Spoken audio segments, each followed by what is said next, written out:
Hello, I'm Kaiser and welcome to Moose Reads. Before I get started, I want to say that the opinions that I give here are my own opinions. They are extremely subjective. If I dislike a book, it is not a reflection on the author, and it is not a reflection on people who do like it. Different people have different tastes, and that's okay. Today, I will be reviewing Anne's House of Dreams by L.M. Montgomery. This is the fifth book in the Anne of Green Gables series. It is a historical fiction. The description says, "For Anne Shirley, those dreams are about to come true as she marries her one true love, Gilbert Blythe, in the dappled sunshine of the old orchard at Green Gables. Soon the two will be moving to their own little dream house on the misty shores of Four Winds Harbor. And a new home means new neighbors, including the adventurous lighthouse keeper Captain Jim and the tragically beautiful Leslie Moore. In their first years together, Anne and Gil will experience both heartbreak and joy, and, of course, plenty of scope for the imagination." 3 stars. Okay, so this is one of those tricky things I'm not entirely sure how to handle, so here's what I've decided. There is a content warning for this book, and if you're a person who needs this one, you probably really need it. But it is 100% a spoiler, no getting around it. So I'm going to have it be the first thing I say in the spoiler section. At any rate, this book is, once again, exactly in line with the rest. It's a pleasant enough time, sometimes funny, sometimes heartbreaking, but overall not bad. I'm still not in love with it, but I wouldn't be upset if I had to read it again. I was still running on audiobooks for this one. This time it was the LibriVox recording narrated by Karen Savage. For once, I actually kind of liked the narrator, which was a pleasant surprise.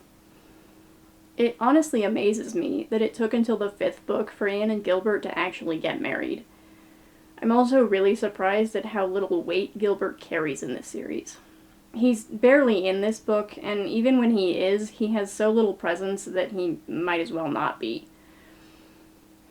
Really, if I were to name one thing about this series that I think is something of a failing, it would be that none of the characters really last. The people that had the most weight in the first few books are basically out of the picture once Anne stops living in Avonlea, and most of the characters introduced after that are only significant for 1 or 2 books before they fade into the background. You'd think Gilbert would be an exception to this, but for whatever reason, Montgomery doesn't seem terribly interested in him. One of this book's characters, however, drove me more than a little insane by immediately installing an inside joke in my brain with nobody else around who would get it. Miss Cornelia is probably some sort of feminist caricature, but she mostly didn't bother me. Throughout the book, she'll say something about some guy or another doing something she doesn't like, and she'll follow it up by saying, "Isn't that just like a man?" I think part of it was in Savage's delivery. Whatever the case, the following week presented more than one opportunity for me to quote Miss Cornelia, but it would have been pointless, so I held it in.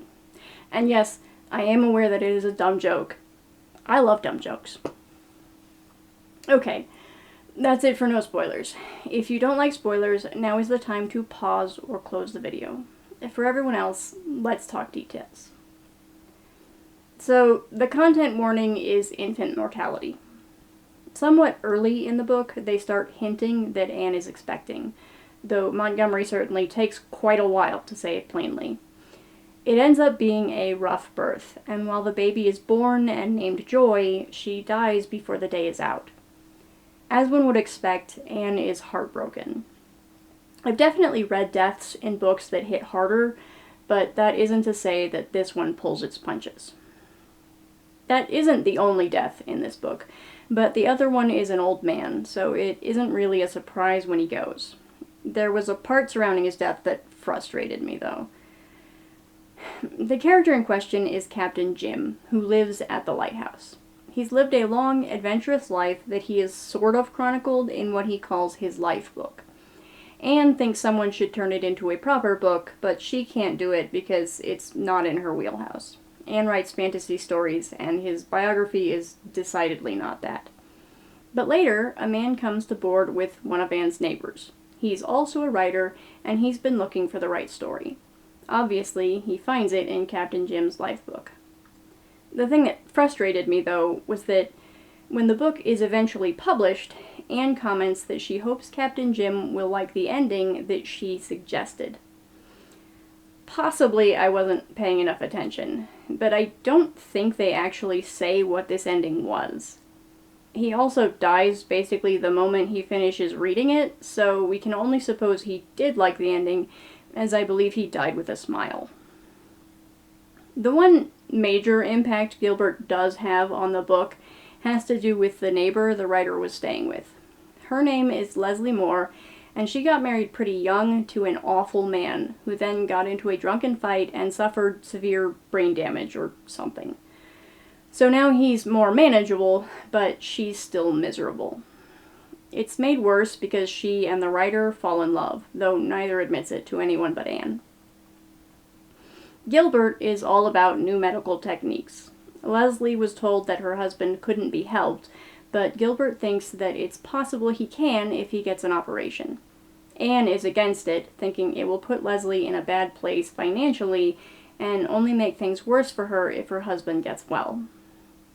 Gilbert feels it's his duty, though, so he tells Leslie and leaves the decision up to her. She decides to go through with it, and it turns out Gilbert was right. Also, it turns out it wasn't her husband, but his cousin, who looks very much like him, that Leslie had never met. So Leslie is free to marry the writer, and Anne schemes to make sure she's around when he comes to visit again.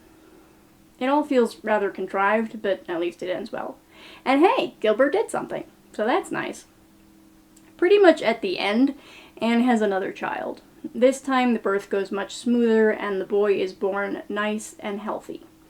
Anne names him James Matthew Blythe. James after Captain Jim and Matthew after Matthew Cuthbert. That's nice and all, but I couldn't help but feel it should have been the other way around. Captain Jim was a nice guy, but Matthew was family. At any rate, a house properly in the town becomes available, so Gilbert buys it and they leave their first house with all its memories and take up residence at Ingleside. That's all I have to say about Anne's House of Dreams. If you like this video, I hope you'll watch more in the future. Thanks for watching this one. Bye!